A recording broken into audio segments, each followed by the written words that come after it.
हसन साहब, Pakistan peoples party ने budget पे एतराज़ उठाया लेकिन फिर भी मंजूर तो हुआ।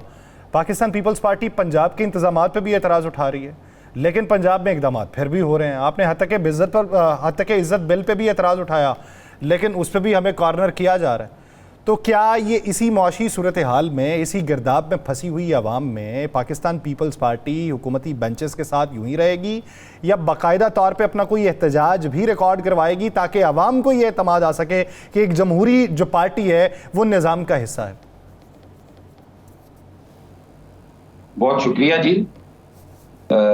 आपने जो पॉइंट्स रेज किए हैं वो बड़े वैलिड हैं और बिल्कुल उस पर पाकिस्तान पीपल्स पार्टी एक जमहूरी जमात है और उसकी जो पार्लिमानी पार्टी है वो अपनी पार्लिमानी रिवायात के मुताबिक हाउस के अंदर होने वाले बिजनेस में वो एतराज़ात भी करते हैं, उस पर बात भी करते हैं।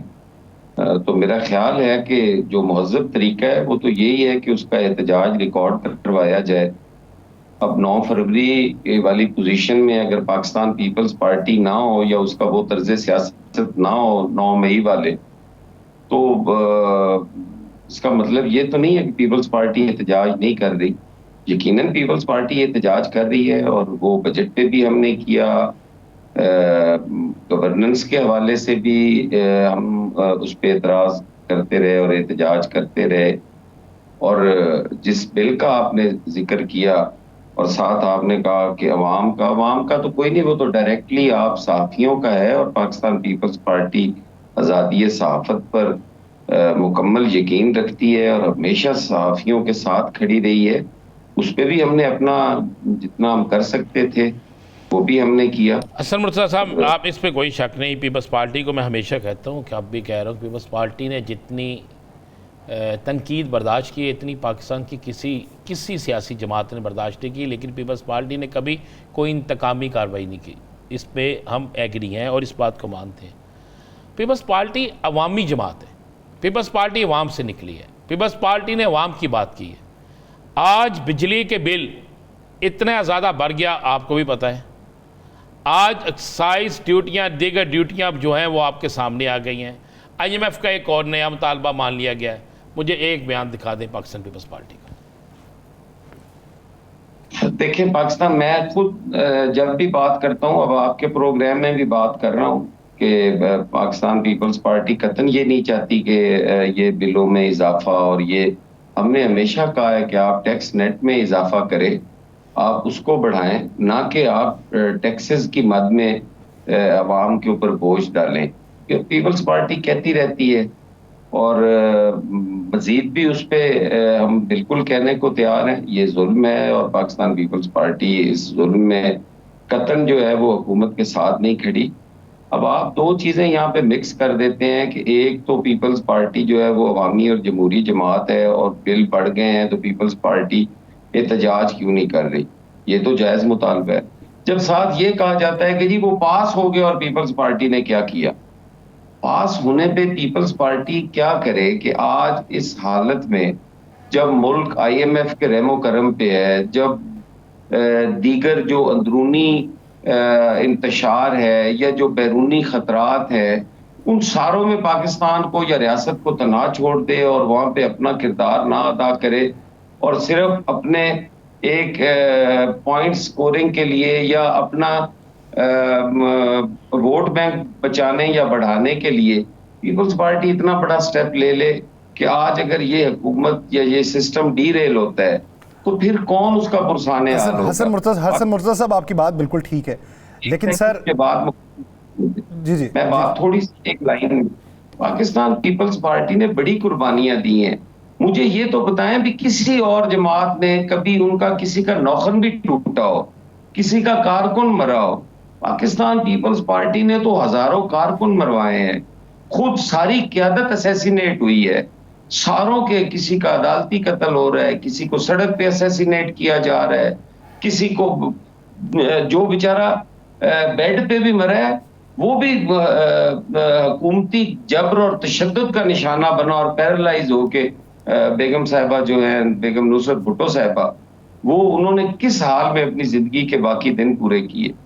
ये सारी कुर्बानियां देने के बाद अब अगर हम आज कहें कि रियासत जो है वो भी ना रहे, अल्लाह ना करे, अल्लाह ना करे, तो फिर हम कहां खड़े होंगे? इस सिस्टम के साथ ही हमने हालात को बेहतर करना है। अच्छा, इसमें रह के हसन मुर्तज़ा साहब, मुझे वो वक्त याद है कि जब पीडीएम बनी थी और पाकिस्तान में महंगाई के हवाले से एहतजाज हो रहा था, तो हम पीडीएम को ये कह रहे थे कि आपको इस सिस्टम के ख़िलाफ़ क्या जाना चाहिए कि आप समझते हैं कि हुकूमत डीरेल हो जाए।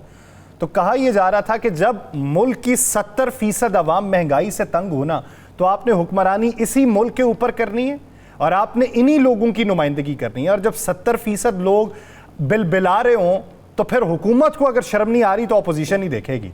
तो सर, इस वक्त 70% से ज़ायद लोग हैं जो सिर्फ अभी बिजली के बिल में अज़ियतनाक ज़िंदगी गुजार रहे हैं। ये पिछले 10 दिनों में हमें जो कहानियां मौसूल हुई हैं, हम तो वो बयान भी नहीं कर सकते। कुछ तो गैर पार्लिमानी अल्फाज हैं जो वो बोलते हैं, हम नहीं बोल सकते। तो अब बात यह है कि क्या उन लोगों को इसी सतह पर रखा जाएगा? देखें, आप सिर्फ कहानियां सुनते हैं, हम ये हर रोज भुगतते हैं। मैं अभी अपने हलके से आ रहा हूं, आपके प्रोग्राम के लिए जल्दी आ गया हूं।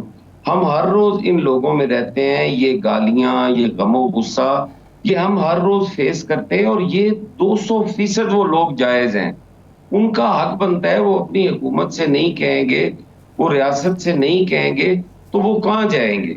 लेकिन इन चीजों सारी को मैं कहता हूं कि आप अगर हल बता सकते हैं तो बता दें। इन सारी चीजों को सामने रख के इस वक्त पाकिस्तान पीपल्स पार्टी के लिए क्या ऑप्शन है कि वो क्या करे? क्या हुकूमत का साथ छोड़ दे? नहीं होगा। हसन भाई, फिर चूंकि यासर शीसा में आपसे सवाल करना है, हम यही चाह रहे हैं पीपल्स पार्टी छोड़ के ना जाए, पीपल्स पार्टी जुम्मेदारी ले ले कि हम इसको हल कर देंगे। पीपल्स पार्टी ना भी जिम्मेदारी ले तो पाकिस्तान पीपल्स पार्टी ही इसकी जिम्मेदार है, क्योंकि इस वक्त मुल्क के अंदर वाहिद पाकिस्तान पीपल्स पार्टी है जिसको अवामी भी कहा जा सकता है, जमहूरी भी कहा जा सकता है। कोई जमात ऐसी नहीं है जो अवामी और जमहूरी हो, सब किसी न किसी छतरी के नीचे बैठे रहे। पाकिस्तान पीपल्स पार्टी जद्दोजहद के जरिए आई हुई है और उसकी जिम्मेदारी में ये शामिल है। मैं समझता हूं कि आज पीपल्स पार्टी अगर एक साइड पे होके बैठ जाए, ये किसी में सलाहियत नहीं है कि वो इसको कर सके। पाकिस्तान पीपल्स पार्टी ने इस मुल्क को कई बार मुश्किलात से निकाला है।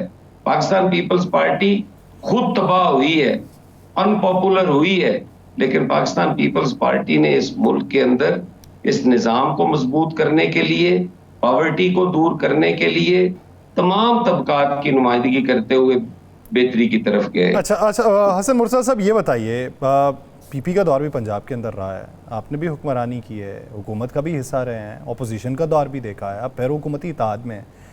क्या ऐसा होता है या ऐसे अल्फाज इस्तेमाल किए गए कि नौबत यहाँ तक आन पहुँचती कि अपोजिशन लीडर की सिक्योरिटी वापस ली जाती, अपोजिशन लीडर के चैम्बर को ताले लगाए जाते, 11 अफराद की रुकनीत मुअत्तल की जाती, वो बाहर बैठ के अपनी असम्बली लगाते तो उनको फितना और फसाद पार्टी कहा जाए? अब मैं आपकी तमाम चीजें दुरुस्त हैं। मैं आज भी मेंबरान की रुकनीत मुअत्तल करने पे मैं उसकी मजम्मत करता हूँ। मेंबरान का हक है कौमी और सूबाई असम्बलियों में या किसी भी बल्दियाती इदारे में अपना किरदार अदा करने का। लेकिन जो अल्फाज मस्ती खेल साहब ने उस दिन असम्बली के अंदर on the floor of the house बोले, क्या आपके घर में टीवी नहीं है? मेरे घर की खवातीन टीवी नहीं देखती होंगी? क्या वो अल्फाज इस काबिल थे कि मेंबरान को रखा जाए?